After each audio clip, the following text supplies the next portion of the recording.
어느 날 어리숙한 한 사람이 길을 떠났습니다.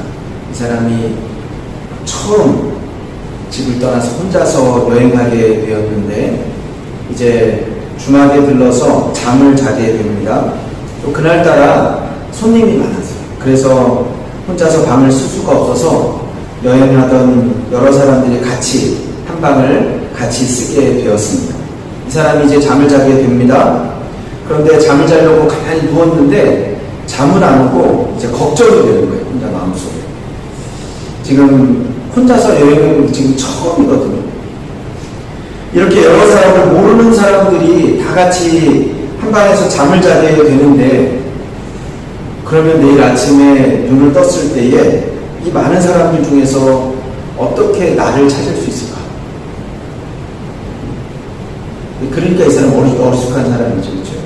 걱정이 됩니다. 그러니까 잠도 오지 않는데 또 걱정이 되니까 더 잠이 오지 않습니다.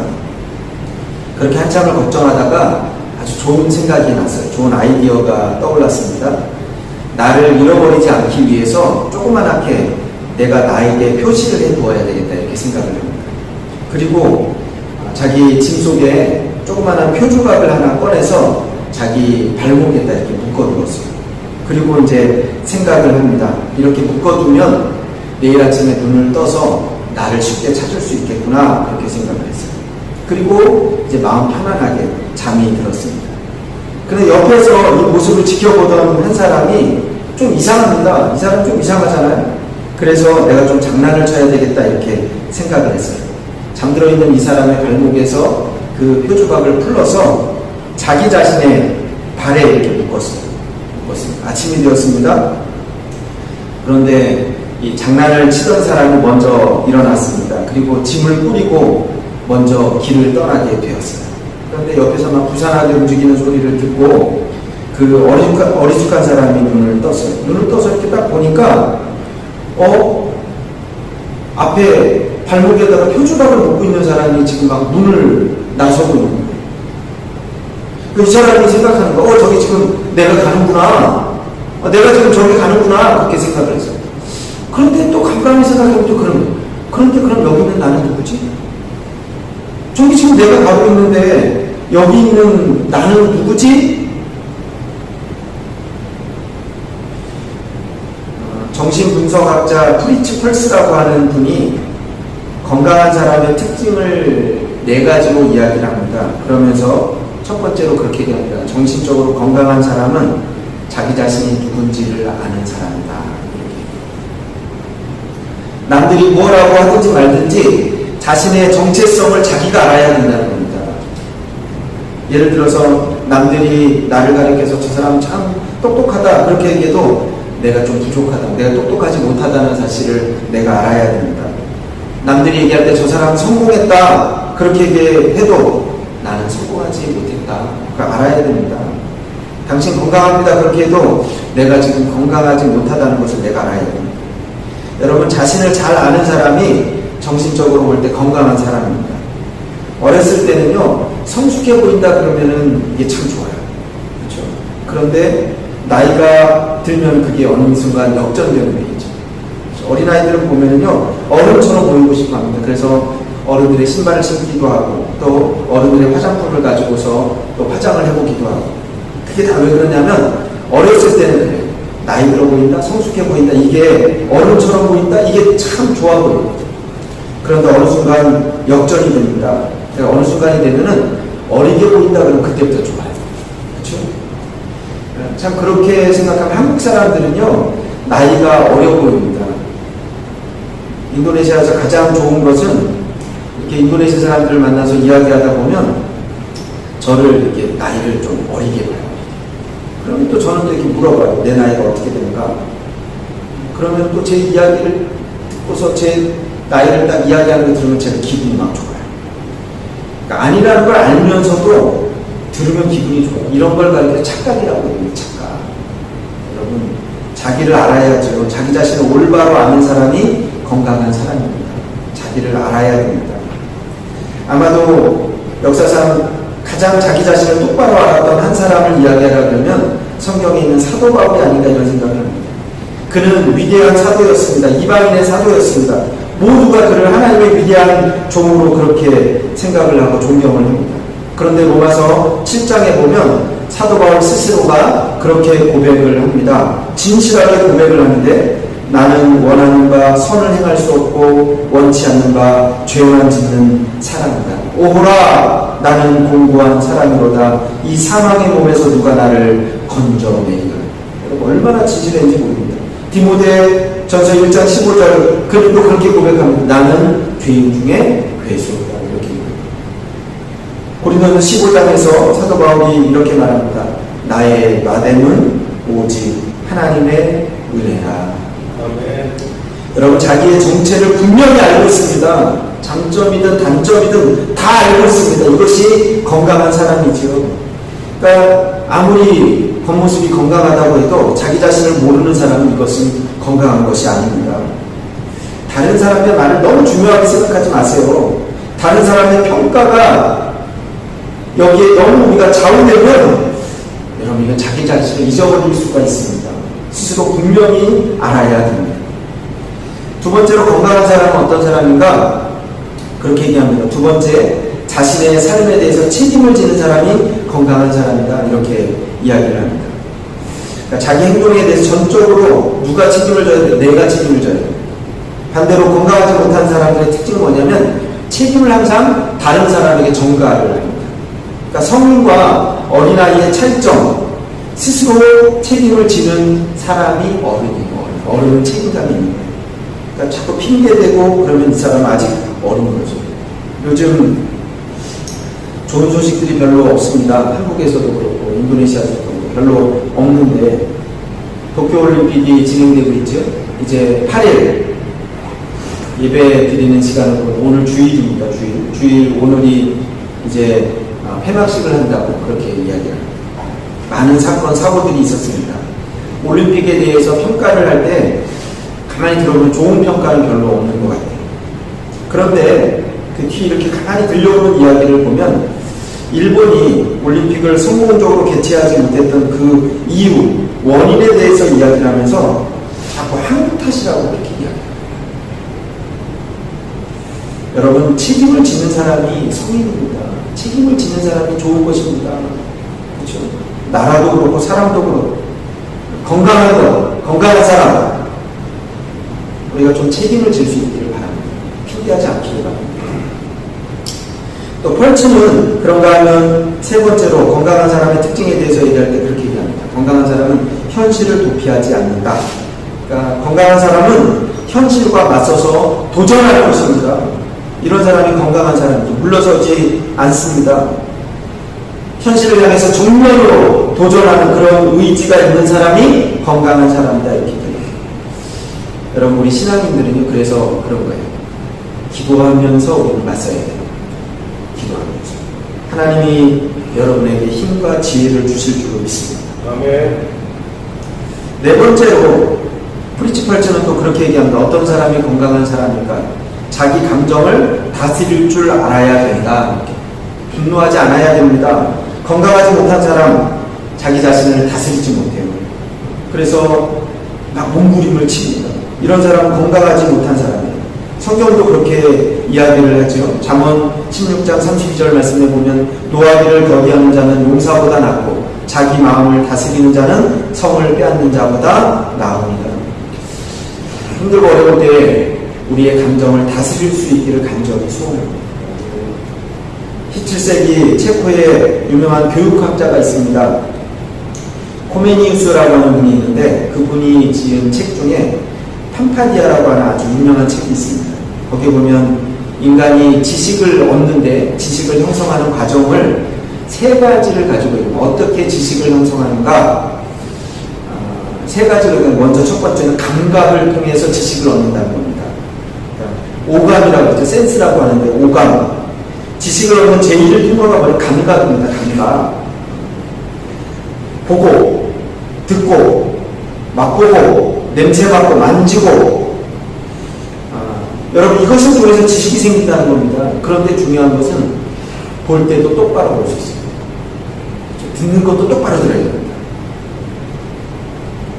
똑바로 그렇지 못하면요, 지식이 이게 벗어나는 겁니다. 바로 그렇지 못하면 이 엉뚱한 짓을 하게 됩니다. 바로 들어야 됩니다. 그러니까 바른 감각을 가지고 있어야 바른 지식을 얻을 수 있다. 이렇게 바른 감각.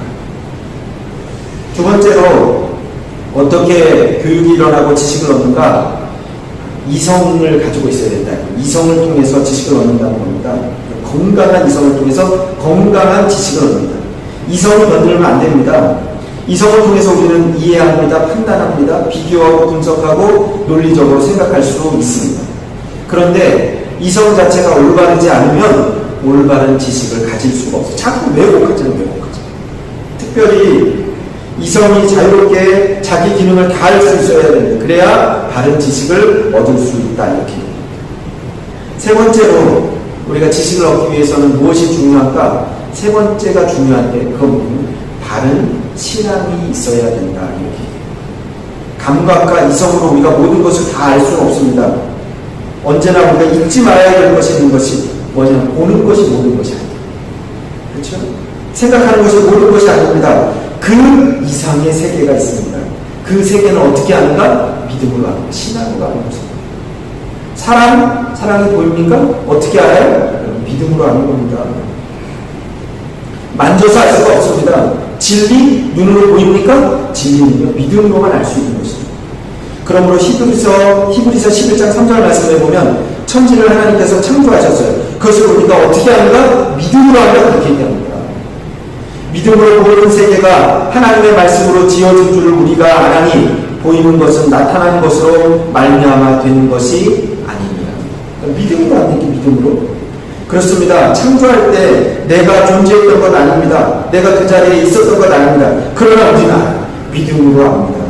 그러므로 바른 믿음을 가져야 바른 지식을 가질 수가 있다. 이렇게 됩니다. 오늘 본문에 보면 시편 기자가 그렇게 말합니다. 사람이 무엇이간데 인자가 무엇이간데 다른 말로 우리가 쉽게 말하면 이겁니다. 내가 누굽니까? 내가 누구이길래? 여러분 이 본문은요 종교개혁자 깔뱅이 가장 중요하게 여기는 그 신학의 중심이었어요. 인자가 누구입니까? 사람이 무엇입니까? 사람이 무엇이간데 주께서 저를 돌보시나이다. 도대체 내가 누구입니까? 여러분 우리가 좀 똑바로 알아야 됩니다. 자신이 누구인지 알기 위해서 현실만을 바라보는 사람이 있어요. 그래서 현실에 너무 매달려서 자신의 일에만 몰두합니다. 눈앞에 있는 것 일벌레가 되어 있는 거예요. 한국의 40대는 위험합니다.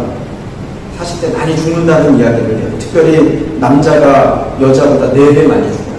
그렇죠? 왜요? 일하다가 일에 쪼들려서 너무 힘들어서 죽는 줄도 모르고 일하죠.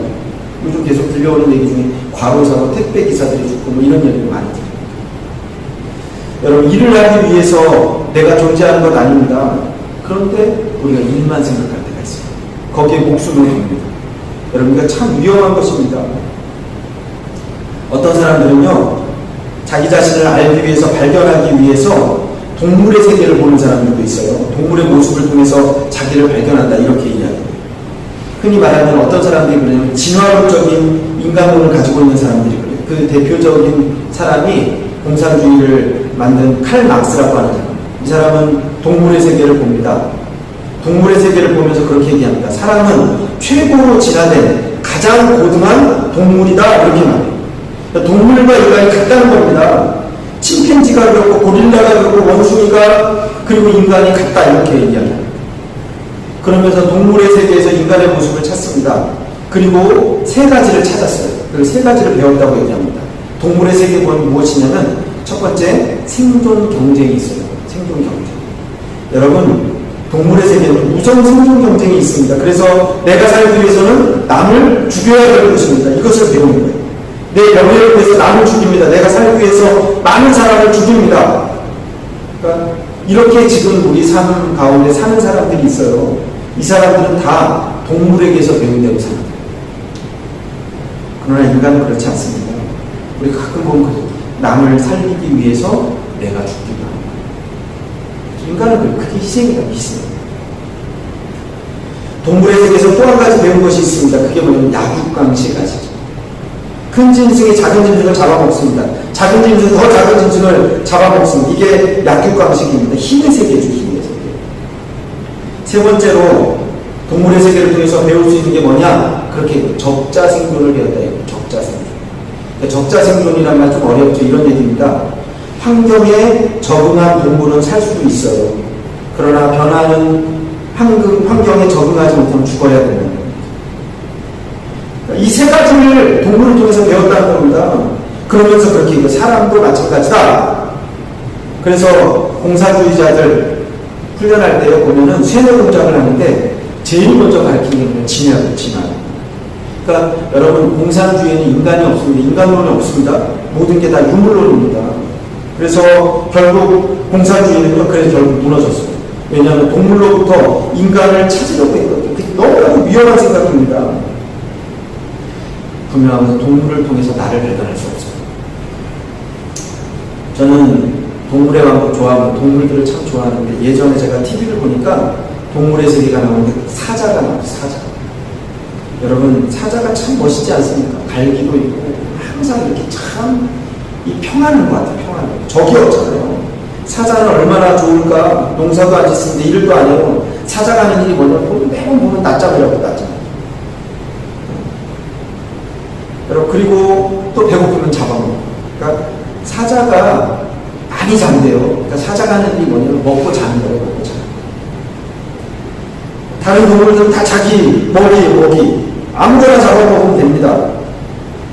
사자는 배부를 때는요, 아무리 맛있는 동물이 옆에 와도 안 건드려요. 배부르니까. 그런데 그 사자가 제일 무서워하는 게 뭔지 아세요? 사자가 제일 무서워하는 게 사자입니다. 사자끼리 싸워요. 순놈끼리 싸웁니다. 그리고 자신의 영역을 넓힙니다. 그리고 죽이는 거예요. 여러분, 순놈끼리 싸움을 해서 이기면 그 순놈이 가지고 있는 전체가 다 내 거거든요. 그때는요, 자기 새끼가 아닌 것을 다 물어서 죽입니다. 더 기가 막힌 것은요, 금방 새끼를 물려 죽였어요. 어미사자가. 그런데 조금 있으면요, 자신의 새끼를 물어 죽인 그 순놈에게 가서 구애를 한다는 거예요. 이것이 동물의 세계입니다. 냉혹하지요. 여기서 인간이 뭘 배우겠어요? 뭘 배울 수 있겠어요? 여러분, 이걸 보고 배우면 인간이 어떻게 되겠습니까? 마지막으로 나를 발견하기 위해서 대자연을 보고 나를 보는 거예요. 대자연을 보는 거예요. 오늘 본문을 보니까 성경에도 그렇게 말하잖아요. 주의 베푸신 달과 별들을 내가 보오니, 여러분, 주께서 만드신 모든 우주를 보고 그리고 고백하는 거예요. 온 땅이 어찌 그리 아름다운지요. 자연의 세계를 한번 쳐다보세요. 하늘을 보세요. 우리가 사는 이 태양계라고 해요. 태양계에 별이 몇 개인지 여러분 잘 아시죠? 태양계에 별이 몇 개 있습니까? 수, 금, 지, 화, 목, 토, 천, 해, 명까지 옛날에 있었잖아요. 지금은 명왕성은 아니라고. 지금은 8개라고 얘기합니다. 태양과 우리가 살고 있는 이 지구와의 거리를 얘기할 때 그 거리를 뭐라고 얘기하면 1AU라고 해요. AU. 여러분, 근데 이 태양계 하나만 볼 때 이 지름이 어떻게 되느냐면 2만 배가 2만 AU래니까 2만 AU. 이게 얼마나 넓고 큰지 모릅니다. 태양계가 그만큼 넓고 큽니다. 그런데 이 우주에 보면 태양계 같은 것이 몇 개가 있다고 얘기하냐면 200만 개가 있답니다. 200만 개. 그러니까 이 우주를 생각할 때 얼마나 크고 넓은지 몰라요. 우주에는요, 블랙홀이라는 것이 있습니다. 검은 구름처럼 이렇게 띠를 입고 있는데 여기에 별들이 지나가다가 혹시 잘못해서 가까이 가게 되면요, 쑥 들어가서 그냥 사라져버려요. 이게 블랙홀. 이렇게 큰 우주에 태양계가 있어요. 그런데 이 태양계에 조그만 먼지 같은 지구가 있어요. 그런데 이 지구에 여러분, 제가 있고 여러분 얼마나 조그맣습니까? 그러니까 사실은 볼 때 먼지만도 못하는 것이 사실이에요. 해와 달과 별들을 보고 그리고 나를 본다. 그런데 오늘 성경 말씀에 보면 그렇게 얘기하잖아요. 사람이 무엇이간데 주께서 저를 생각하시나이까. 먼지와 같은 아무것도 아닌 나를 하나님이 생각하십니다. 이것은 은혜입니다. 이런 얘기. 위대한 과학자였던 아인슈타인이 이렇게 말합니다. 과학의 기본은 믿음과 겸손이다. 하나님께서 우리에게 이것을 허락해 주셨으니 감사하는 마음으로 연구해야 됩니다. 그리고 또 한 가지 여유를 가져야 됩니다. 어차피 다 알 것도 아니고 다 가질 것도 아니고 다 이해할 수 있는 것도 아닌데 그러므로 여유를 가지고 그렇게 연구해야 된다. 이렇게 있습니다. 여러분, 하나님께서 만드신 우주를 보고 나를 봅니다. 내가 얼마나 조그만하고 초라한가. 그런데 하나님께서 이 먼지 같은 나를 사랑하십니다. 그러므로 하나님을 보고 나를 볼 거예요. 유명한 종교개혁자 칼빈은 그렇게 얘기합니다. 하나님에 대한 지식 없이는 내게 대한 지식은 없다.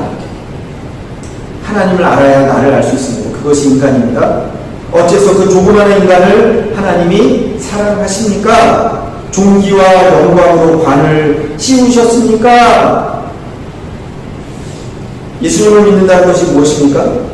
여러분, 십자가를 보고 나를 보는 것입니다. 나를 위해서 죽으신 십자가를 보고 그리고 나를 보면 내가 얼마나 소중한가. 그래서 라이벌드 리버는 그렇게 말합니다. 예수님을 믿는다는 것은 십자가 안에서 내 삶의 의미를 발견하는 것이다.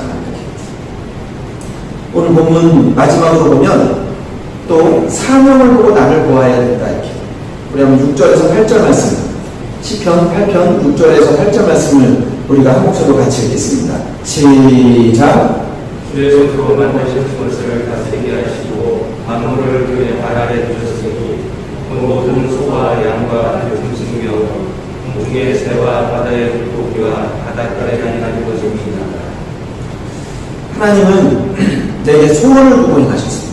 오늘 본문에 보니까 만물을 다스리게 하시고, 여러분, 만물을 다스리는 책임을 우리에게 주셨습니다. 그 사명을 보고 나를 보아야 됩니다. 하나님께서 나를 통해서 역사하시고 나로 하여금 힘을 주시고 지혜를 주셔서 나를 통해서 위대한 일을 이루고 계신다. 이렇게 오늘 성경은 이야기합니다.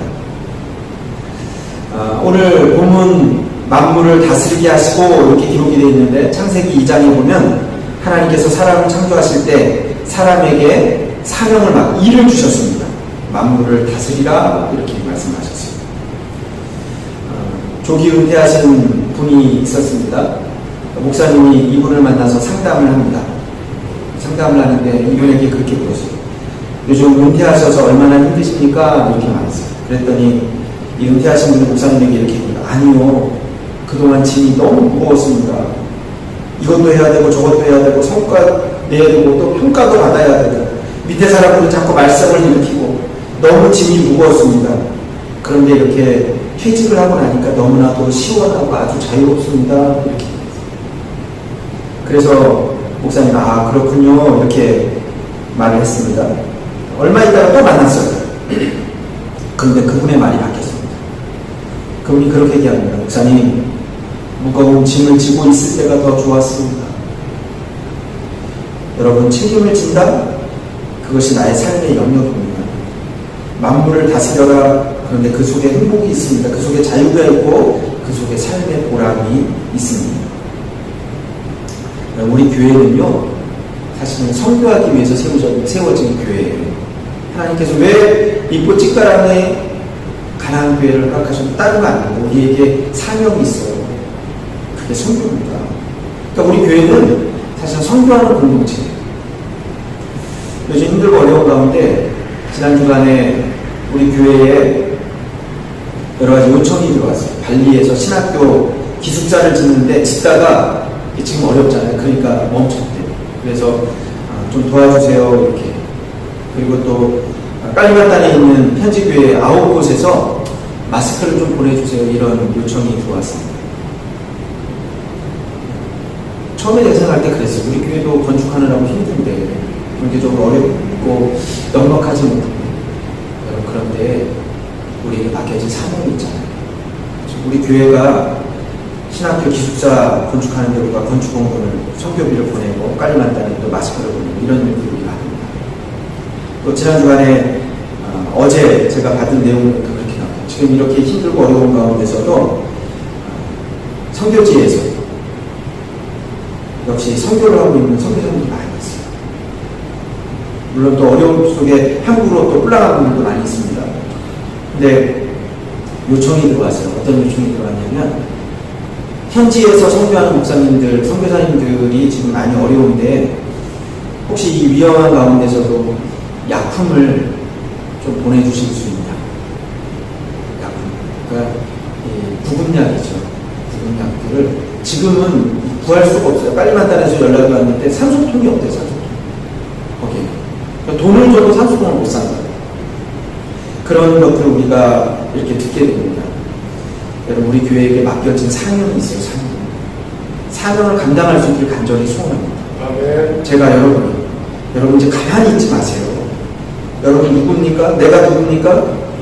우리는 하나님의 섭리 속에서 나를 바라봐야 됩니다. 하나님의 그 엄청난 사랑 안에서 나를 한번 바라볼 수 있기를 바랍니다. 내가 얼마나 귀한지 깨달을 수 있어야 됩니다.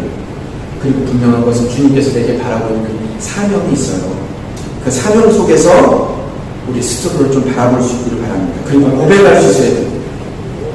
나는 소중합니다.